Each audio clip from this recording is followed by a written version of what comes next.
Hola, bienvenidos al día 87 del reto 366-2024.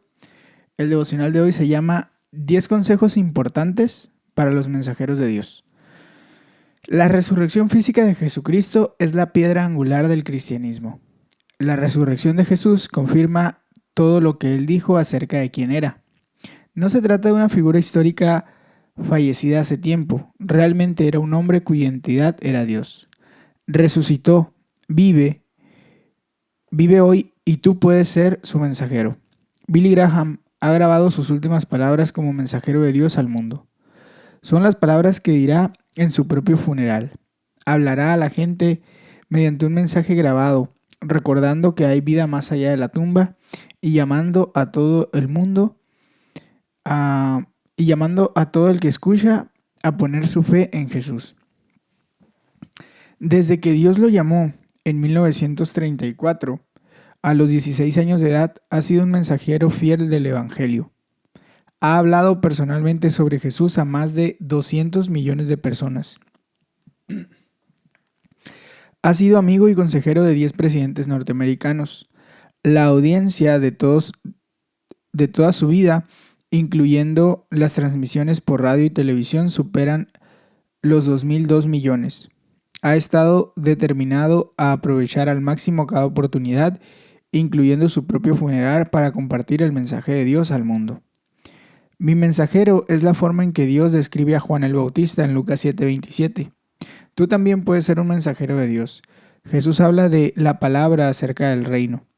En el Nuevo Testamento el mensaje es un sinónimo del Evangelio. Nuestra tarea consiste tanto en escuchar este mensaje como en declararlo a los demás.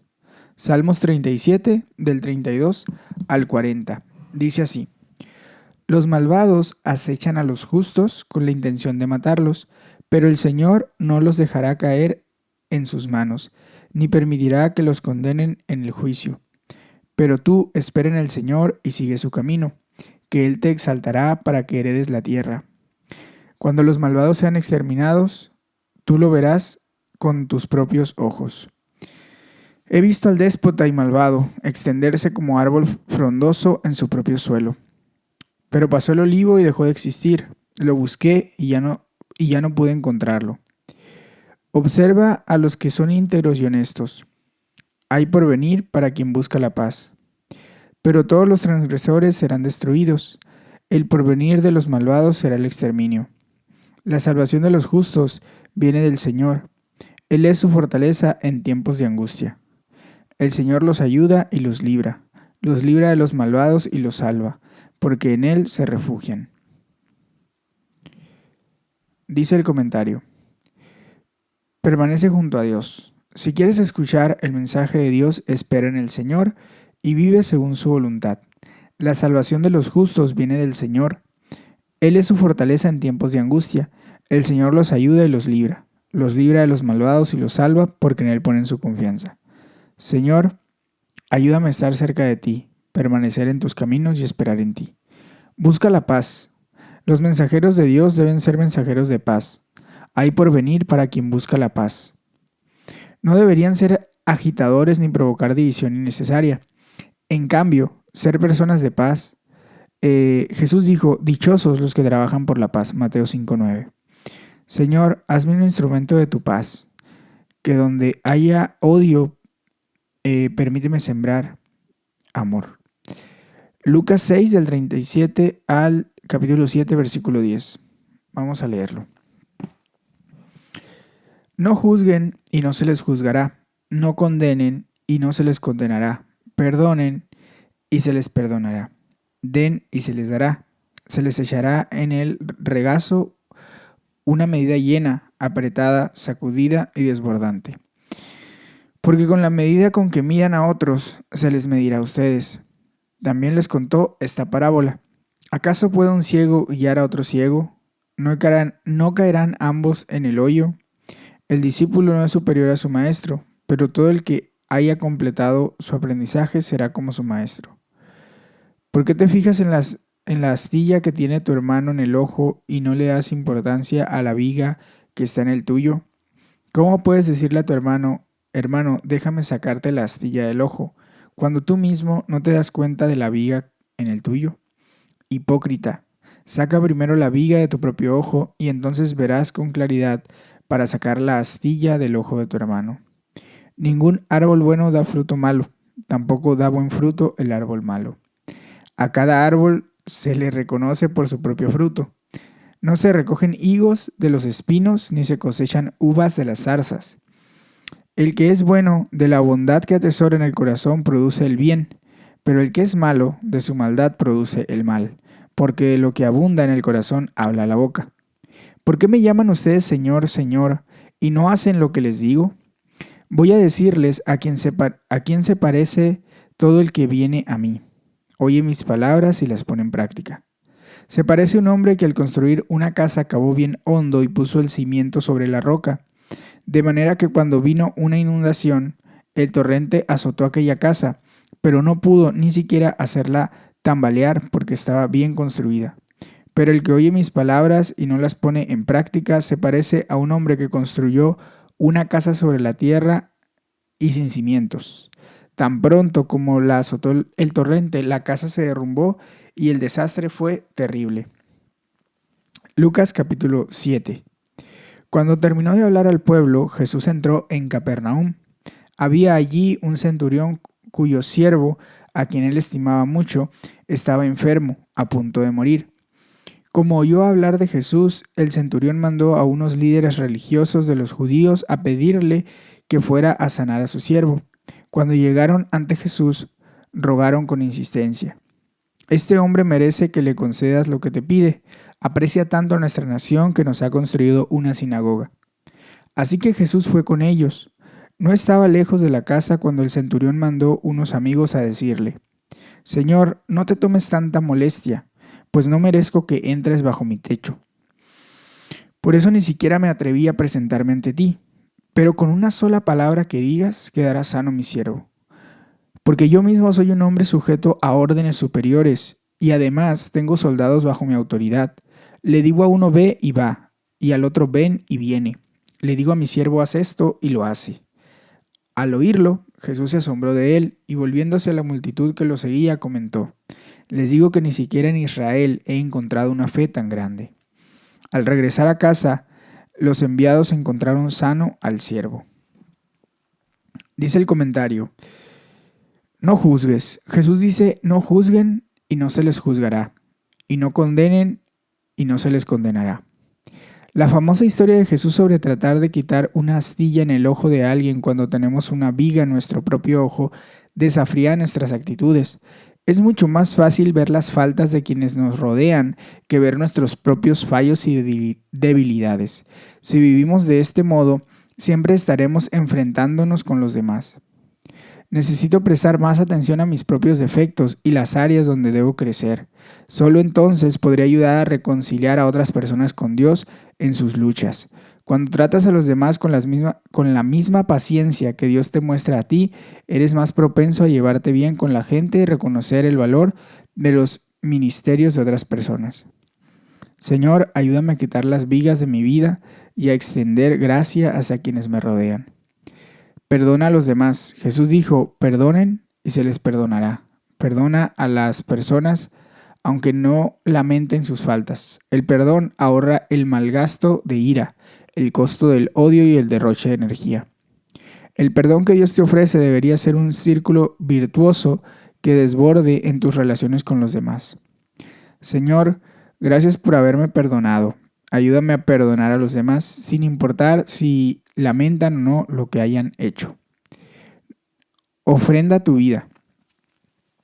Como vimos ayer, la generosidad está en el corazón del cristianismo. En este pasaje Jesús reitera aquel mensaje: den y se les dará. Se les echará en el regazo una medida llena, apretada, sacudida y desbordante, porque con la medida que midan a otros se les medirá a ustedes. Señor, ayúdame a reflejar tu generosidad en mi actitud hacia los demás. Ayúdame a buscar lo bueno en los otros, a perdonar y dar. Engancha tu carro a una estrella. Engancha tu vagón a una estrella. Fue el mejor consejo que me dieron cuando buscaba un lugar para capacitarme como pastor.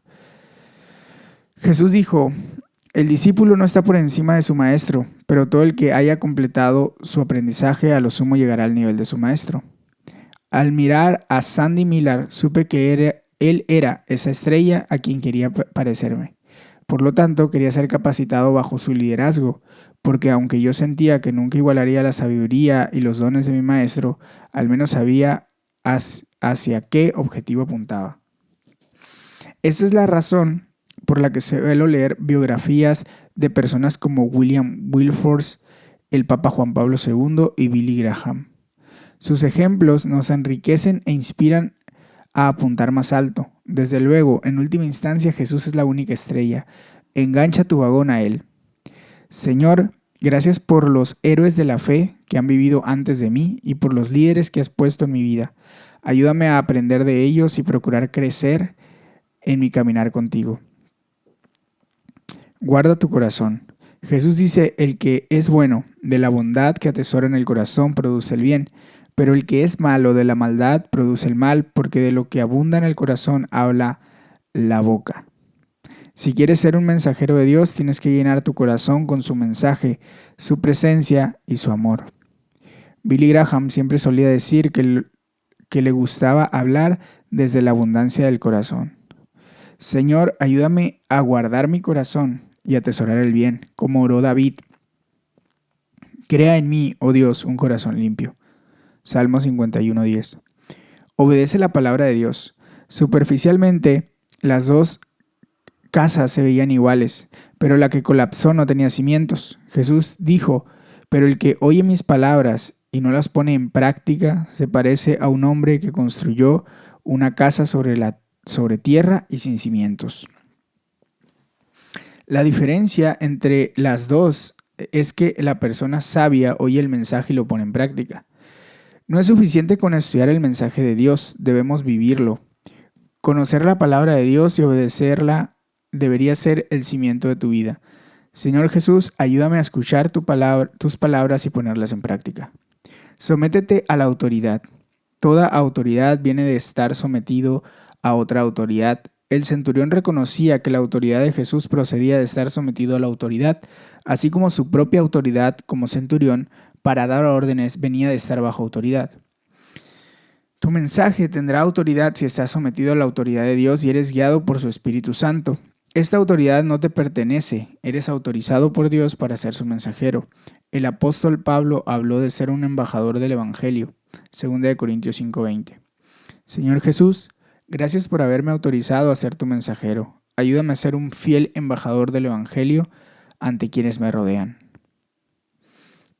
Números 22:21 al 23:26. Vamos a leerlo. Balaam se levantó por la mañana, ensilló su burra y partió con los oficiales de Moab. Mientras iba con ellos, la ira de Dios se encendió y en el camino el ángel del Señor se hizo presente, dispuesto a no dejarlo pasar. Balaam iba montado en su burra y sus 2 criados lo acompañaban. Cuando la burra vio al ángel del Señor en medio del camino con la espada desenvainada, se apartó del camino y se fue por el campo. Pero Balaam la golpeó para hacerla volver al camino. El ángel del Señor se detuvo en un sendero estrecho que estaba entre 2 viñas, con cercos de piedra en ambos lados. Cuando la burra vio al ángel del Señor, se arrimó contra la pared, apretando el pie de Balaam contra ella. Entonces Balaam volvió a pegarle. El ángel del Señor se les adelantó y se detuvo en un lugar más estrecho, donde ya no había hacia dónde ir, ni a derecha ni a izquierda. Cuando la burra vio al ángel del Señor, se echó al suelo con Balaam encima.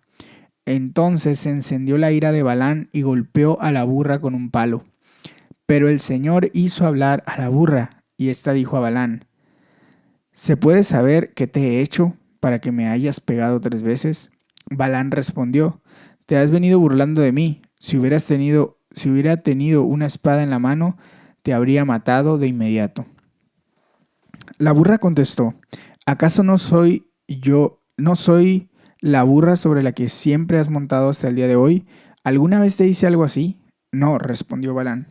El Señor abrió los ojos de Balaam y éste pudo ver en el camino al ángel del Señor empuñando la espada. Entonces Balán se inclinó y se postró rostro en tierra. En aquel día, el ángel, del Señor preguntó: ¿por qué golpeaste 3 veces a la burra? ¿No te das cuenta de que vengo dispuesto a no dejarte pasar porque he visto que tus caminos son malos? Cuando la burra me vio, se apartó de mí 3 veces. De no haber sido por ella, tú estarías ya muerto y ella seguiría con vida. Balán dijo al ángel del Señor: he pecado. No me di cuenta de tu presencia en el camino para cerrarme el paso. Ahora bien, como esto te parece mal, voy a regresar. Pero el ángel del Señor dijo a Balán: ve con esos hombres, pero limítate a decir solo lo que yo te mande. Y Balán se fue con los oficiales que Balac había enviado. Cuando Balac se enteró de que Balán venía, salió a recibirlo en una ciudad moabita que está en la frontera del río Arnón. Balac dijo a Balán: ¿acaso no te mandé llamar? ¿Por qué no viniste a mí? ¿Crees que no soy capaz de recompensarte? Bueno, ya estoy aquí, contestó Balán. Solo que no podré decir nada que Dios no ponga en mi boca. De allí se fueron Balán y Balac a Kiriat Husot. Balac ofreció un sacrificio, vacas y ovejas, y las compartió con Balán y los oficiales que estaban con él. A la mañana siguiente, Balac llevó a Balán a Bamot Baal, desde donde Balán pudo ver parte del campamento israelita. Números 23. Balán dijo a Balac: edifícame 7 altares en este lugar y prepárame 7 novillos y 7 carneros. Balac hizo lo que Balán le pidió, y juntos ofrecieron un novillo y un carnero en cada altar. Entonces Balán dijo a Balac: quédate aquí, al lado de tu holocausto, mientras yo voy a ver si el Señor quiere reunirse conmigo. Luego te comunicaré lo que él me revele. Y se fue a una loma desolada. Dios vino a su encuentro y Balán le dijo: he preparado 7 altares y en cada altar he ofrecido un novillo y un carnero. Entonces el Señor puso su palabra en boca de Balán y dijo: vuelve a donde está Balac y repítele lo que te voy a decir. Balán regresó y encontró a Balac de pie, al lado de su holocausto, en compañía de todos los oficiales de Moab. Y Balán pronunció su mensaje: de Aram, de las montañas de Oriente, me trajo Balac, el rey de Moab. Ven, me dijo, maldice por mí a Jacob. Ven, desea el mal a Israel. Pero ¿cómo podré maldecir a quien Dios no ha maldecido? ¿Cómo podré desearle el mal a quien el Señor no se lo desea? Desde la cima de las peñas lo veo, desde las colinas lo contemplo. Es un pueblo que vive apartado, que no cuenta entre las naciones. ¿Quién puede calcular la descendencia de Jacob, tan numerosa como el polvo, o contar siquiera la 4ª parte de Israel? Sea mi muerte como la del justo, sea mi fin semejante al suyo. Entonces Balac reclamó a Balán: ¿qué me has hecho? Te traje para que maldijeras a mis enemigos, y resulta que no has hecho más que bendecirlos. Pero Balán respondió: ¿acaso no debo decir lo que el Señor me pide que diga? Entonces Balac dijo: por favor, ven conmigo a otro lugar. Desde allí podrás ver solo una parte del pueblo, no a todos ellos, y los maldecirás por mí. Así que lo llevó al campo de Sofín, en la cumbre del monte Pisgah. Allí edificó 7 altares, y en cada uno de ellos ofreció un novillo y un carnero. Allí Balán dijo a Balac: quédate aquí, al lado de tu holocausto, mientras yo voy a reunirme con Dios. El Señor se reunió con Balán y puso en boca de éste su palabra. Le dijo: vuelve a donde está Balac y repite lo que te voy a decir. Balán se fue a donde estaba Balac y lo encontró de pie, al lado de su holocausto, en compañía de los oficiales de Moab. Balac le preguntó: ¿qué dijo el Señor? Entonces Balán pronunció su mensaje: levántate, Balac, y escucha. Óyeme, hijo de Zippor. Dios no es un simple mortal para mentir y cambiar de parecer. ¿Acaso no cumple lo que promete ni lleva a cabo lo que dice? Se me ha ordenado bendecir, y si eso es lo que Dios quiere, yo no puedo hacer otra cosa. No se ha visto sufrimiento en el pueblo de Jacob ni calamidad en Israel. El Señor su Dios está con ellos, y entre ellos se le aclama como rey. Dios los sacó de Egipto con la fuerza de un toro salvaje. Contra Jacob no hay hechicería que valga, ni valen las adivinaciones contra Israel. De Jacob y Israel se dirá, miren lo que Dios ha hecho. Un pueblo se alza como leona, se levanta como león. No descansará hasta haber devorado su presa y bebido la sangre de sus víctimas. Balac dijo entonces a Balán, si no los vas a maldecir, tampoco los bendigas. Balán respondió, ¿acaso no te advertí que yo repetiría todo lo que el Señor me ordenara decir? Dice el comentario, termina bien. Según el Nuevo Testamento, la vida de Balán fue un contraejemplo. Se lo cita como ejemplo de falso profeta. Han abandonado el camino recto y se han extraviado para seguir la senda de Balán, hijo de Bosor, a quien le encantaba el salario de la injusticia, pero fue reprendido por su maldad. Su burra, una muda bestia de carga, habló con voz humana y refrenó la locura del profeta. Dice 2 de Pedro 2, del 15 al 16. Es una advertencia a no ignorar la guía del Espíritu Santo. 3 veces el ángel del Señor trató de evitar que Balán fuera con Balac, pero Balán estaba determinado a ir pese al hecho de que el ángel del Señor tratara de interponerse en su camino y le dijera, ¿no te das cuenta de que vengo dispuesto a no dejarte pasar porque he visto que tus caminos son malos? Balán iba a aceptar su pago por darle a Balac el oráculo que quería escuchar. Pero en el pasaje de hoy vemos que en un momento determinado Balán había intentado hacer lo correcto. Dijo, solo que no podré decir nada que Dios no ponga en mi boca. La vida de Balán es una advertencia de que incluso quienes son usados por Dios pueden llegar a acabar metiéndose en un lío. Es de mucho aliento seguir haciendo lo que Balán en un momento dado comenzó a hacer, escuchar el mensaje de Dios y transmitírselo a los demás, y así terminar bien. Señor, ayúdame a ser un mensajero fiel. Quiero ser sensible a la guía de tu Espíritu Santo, a seguirle a donde me guíes y permanecer fiel hasta el final. Pipa añade respecto a la lectura de Números 22 del 21 al 28. No me gusta que la gente sea cruel con los animales. En ocasiones los animales son más sensibles que los humanos, como en este caso donde la burra de Balán lo había servido fielmente. Dios puede incluso usar animales para hablarnos. Balán estaba determinado a avanzar pese a los obstáculos. La dificultad a la que nos enfrentamos en la vida es descubrir cuál es el plan de Dios. A veces resulta difícil discernir si Dios nos está impidiendo transitar un camino desastroso o si se trata de oposición ante lo que tenemos que orar para derrotarla. Sea cual sea la situación, la clave es la oración. Bien, hasta aquí llega el día 87. Espero que este devocional esté siendo de edificación para tu vida y recuerda que puedes tomar un tiempo para oración y meditación personal en la palabra. Que tengas un excelente día. Dios te bendiga.